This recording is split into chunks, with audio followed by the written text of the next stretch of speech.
حکومت کشور با مسئله شغل و تأسیس جایهای نوی کاری دقت مخصوص داده در این سمت در ناحیه‌ها تدبیرهای ضروری را عملی نموده ایستادند.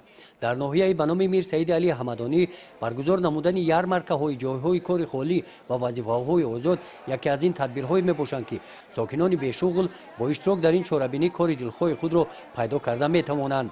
این سال در ناحیه در دومین یارمارکه جای کار خالی و وظیفه‌های آزاد 7 تشکیلات اشتراک نموده 11 نفر به جای کار راه خط گرفتند. تخمینا 10 روز بعد شعبه اگنتی شغل و حالی مهنت درخواست داده بودیم و امروز ما را به اینجا دعوت کرده و ما راه خط دادن که کرسی 3 ماهه بافندگی شویم و بعد از تمام شدن کرسی بافندگی ما صاحب کسب و هنر و صاحب شهادتنامه مخصوصی کسبی میگردیم. برای آنکه در دهات بسیارتر امی هنرمندان بافندگی را هنرهای مردمی بافندگی بسیارتر و ما دختران خانه‌نشین فوق‌العاده است.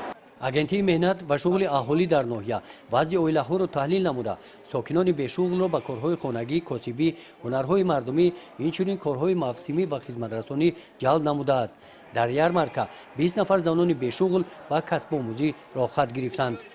گزارش خوجا نظریف خدای نظر ظهورов از ناحیه به نام میر سعید علی احمدانی برای برنامه اطلاعاتی نوید.